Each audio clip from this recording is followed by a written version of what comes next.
My mother always used to tell me when I was a boy that her mother used to tell her, if you can't say anything nice, don't say anything nice at all. But then she'd look at me and say, but I'm not my mother, I'm your mother, and you're a waste of space, and I regret having you. This had a profound effect on my life. But the point is, we just had a recent episode of Monday Night Raw, happened around about 12, 14, 16 hours ago, and by the time I got to the end of it, the only question I did have, and I had two questions, was one, why was my mother so mean? And two, how in the hell was that the go-home show for SummerSlam, which in 2021 is meant to be WWE's biggest show of the year. But we shall talk about all that and so much more, and given that it is our first ups and downs of a brand new week, we have to look to last week and give out our MVP award, and of course, it goes to Christian Cage. What a terrific match he had with Kenny Omega. He is your brand new Impact champion. I thought he proved everyone wrong, so good for him. I'm sure this award counts for so much more. Yeah, right, I don't think so. Anyway, let's up those downs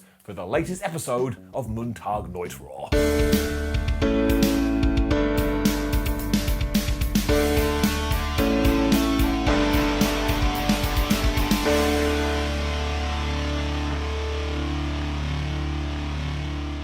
Randy Orton kicked off Raw this week, and straight away he was saying the reason I gave an RKO to Riddle last week was because I didn't need his help. I would have been able to beat AJ Styles anyway, also a 14-time world champion, and I don't have to give you any explanation, even though he had literally just given us an explanation. The other point is that you can no longer use this excuse because no, Randy, you cannot just get away by saying, I don't have to give you an explanation. WWE and Monday Night Raw is a weekly episodic TV program that relies on stories. So you can't just go, well, unfortunately, nobody knows what did happen there. Let's just move on to the next beat, because if you do that, it leaves us, the fans, utterly confused. Look, we're all stupid, so you have to help us. I mean, it's the same when it comes to where the hell Orton was for the last 7 weeks. Now, I'm sure whatever it was in the real world was far more important than professional wrestling, but at least give me something. At least say, hey, Randy Orton really likes taking a bath, and he took one that almost lasted 2 months. But instead,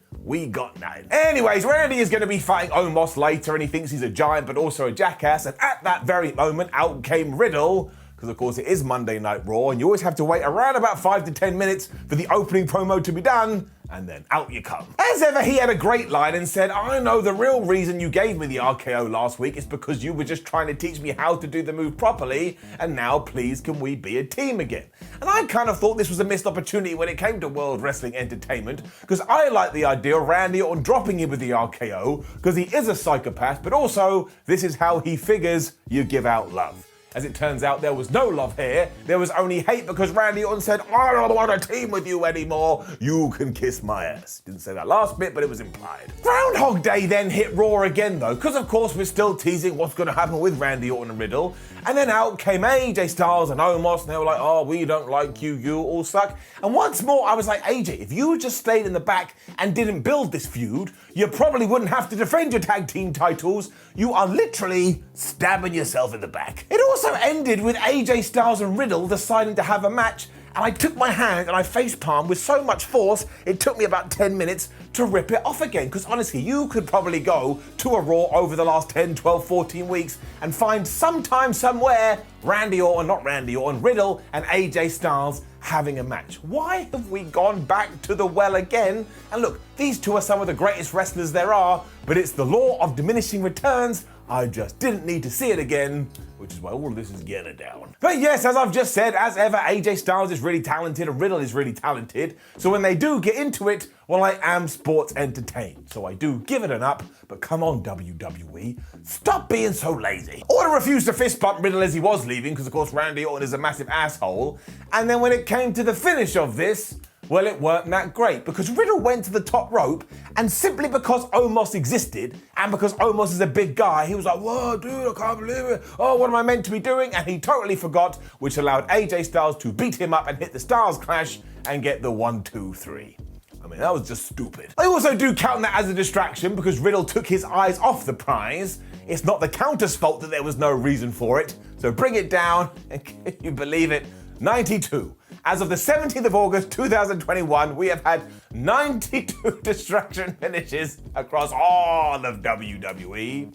I don't know about you, but I think that may be one too many. Down. Interview with Nikki ASH afterwards, and she is going to take on Rhea Ripley and defeat her. And I do just need to say, the commentators have to stop calling Nikki ASH nearly a superhero, Nikki ASH, because it means you're calling her nearly a superhero, Nikki nearly a superhero, which is some of the dumbest stuff I've ever heard in my life. And at this moment, Riddle was backstage as well, and he was super duper sad because Randy Orton doesn't need to be his friend. Now, you could see exactly where this was going, but sometimes that's exactly how you should feel. Our women's champion was then out for this match, and she lost. Down. Now look, I do want to make a couple of things clear. One, I totally understand the story with not a superhero Nikki, not a superhero, which is that as long as you try and as long as you put yourself in positions to succeed, it doesn't matter if every now and then you drop the ball, and it doesn't matter if you fail. This is a wonderful message to put out there, and I celebrate and I thank Nikki Cross for deciding, man, I'd like to put that message out there. But that doesn't mean that it translates to a good wrestling storyline. This also ties into number 2 though, which is fair play to WWE and Nikki ASH for giving it a go. Like if you go on the internet during these segments, you have people melting down going, this is the worst thing I've ever seen, I can't believe it, we have to go out there and stab everybody, that's well too much, draw it back a bit. And sure, on this night it was like doubly bad, because somebody had a sign right behind Nikki ASH that said, not my superhero, but yeah, it's not clicking. Hopefully WWE will realise that and kind of shift it in a different direction, but I all just think we need to calm down. Sadly though, we're not doing that at the moment, and while Charlotte Flair was on commentary to add some kind of a flavour, after Nikki had tried to hit the most devastating move in all of sports entertainment around about 579 times, Rhea just booted her in the face, hit the riptide, 1, 2, 3, and I was like, man, that actually did come out of nowhere. Charlotte laughed at Nikki afterwards, so ASH beat her up and Rhea Ripley got some shots in there for good measure. And my question I put to you is this: does it really feel like this was the super duper end of build for a match that happened at SummerSlam? And my personal answer is no. We were then backstage with Jinder, Mahal, Veer and Shanky, and as it turned out, Jinder's goons were about to fight Drew McIntyre for the 942nd time, and I think the stipulation was, if they won, Drew McIntyre wouldn't be allowed to bring out the sword at SummerSlam, but if they lost, these two were banned from ringside. And don't worry about that last one, worry about the former one. Are you telling me that if Drew does bring the weapon to SummerSlam, he's allowed to take it and kind of like disembowel Jinder Mahal as if he's Sideshow Bob? I mean, maybe I made that one up, but I think I heard that. It just doesn't make any sense. Jinder Mahal is not going to get stabbed, and if he does, I tell you this, there won't be a Monday Night Raw, because WWE going to get taken off the air. Like I say though, it didn't mean we were doing this match again, and it's just Groundhog Day, Groundhog Day, Groundhog Day, but Bill Murray is nowhere to be seen. And the irony is that it turns ups and downs into Groundhog Day, because I have to report on the Groundhog Day happenings. Point is down. And Drew won this, of course, so I suppose he can kill somebody on Saturday should he so wish, and he just Claymored Shanky and he got the 1, 2, 3. He did quite a good promo afterwards, but much like the Charlotte, Nikki ASH and Rhea Ripley stuff, it just hasn't clicked because we haven't been focusing on the right stuff, and instead we've been focusing on a sword. That's right, the focus on this program has been an inanimate object that can't even cut a promo and never even got a proper push. McIntyre is great, and I do like Jinder Mahal. I just don't think any of this has been pushed in the direction that it should have been pushed. Before all that too, we saw MVP asking his stagehand to go and get Bobby Lashley a drink of water and an unseasoned chicken breast, and that was absolute gibberish. Is MVP actually trying to tell us that if Bobby Lashley put some salt onto his chicken, he wouldn't be a mass monster? I mean, maybe he'd get a little bit bloated, but how much salt does he want on his chicken? So I just wanted to get out there, because once again, it was dumb. You then won't believe this either. I mean, you will not believe it, and you will think I'm a dirty liar, and you'll come around my house, and you'll give me a slap. But Charlotte Flair was backstage with Adam Pearce and Sonya Deville moaning about what had just happened, and they said, well, you've got 2 choices. One, you can wait till the pay-per-view, or you can find a mystery partner, and we will do a tag team match later. And I was like, we don't need to see them. We've already... The point is, it happens, we'll talk about it later. I also can't handle any more Miz TV. I cannot believe that Miz TV has to feature on Raw every single week. It's like somebody gets the script and they panic like, oh no, somebody hasn't put Miz TV in there. And back in 1492, we made a deal with the aliens that we must feature Miz TV every single week, and if we don't, they'll come down with their laser guns and turn us into dust. So on that hand, thank you very much. But on the other, Right now, dust sounds pretty good. And sure, this week we called it Moist TV because John Morrison was hosting it, but if I put a wig on my head, do you know that I'm not bald? Of course you don't. You can see right through what I'm trying to do. Miz and Morrison were also talking about movies in the early going, just so Morrison could get the point across that he doesn't trust the Miz anymore because he'd lied about faking his injury. When Damian Priest came out, I was like, we cannot still be featuring Damian Priest with the Miz and John Morrison. They were feuding and we blew off the feud at WrestleMania, which was in flippin' April. Also, last week, Damian clearly turned his attention to Sheamus, so why on earth would he interrupt here? And I had loads of problems with this segment as well, because both John Morrison and Damian Priest were like, Miz, you dirty little liar, you've been healed for weeks. But as the Miz said, the reason I didn't want to tell anyone is because I've never been injured that badly before, and I've got a wife and kids, so even though the doctor was telling me, hey, you're good to go, I just wanted to make sure. I can perfectly understand and relate to that, but apparently he's meant to be the bad guy. Damian Priest was even talking about the United States Championship here, so that's like ringing up your granddad and calling him grandma for the entire conversation. And yes, the whole other point was to tease that John Morrison finally doesn't like The Miz, but as ever, we go tease, but as turned out 30 seconds after this, they got back together anyway. For all that though, it turned out John Morrison was the general manager for the evening. Who knew that? So he made a match between Damian Priest and The Miz, and Damian Priest thankfully beat him, but there was a bit in the middle where Miz was like, oh, give me the drip skip, and John Morrison said, no, I'm not going to give you the drip stick. So then Damian Priest gave him the bro kick, and Sheamus was at commentary by that time. He's like, oh, fella, I can't believe it. None of this was any good. Down. They also achieved absolutely nothing during this, and although we did have a little bit of a tete-a-tete between Sheamus and Damian Priest afterwards, it felt like an afterthought. And your United States Championship should never feel like an afterthought. Eva Marie was then yelling at the drop. So this is going well, isn't it? She wasn't happy that she didn't beat Alexa Bliss last week, so said, you have to go to Alexa's playground and you have to steal Lily. And I sat there and I thought, am I excited about how this is going to go? And my brain said, no, you're not. Maybe we should go and eat some cheese.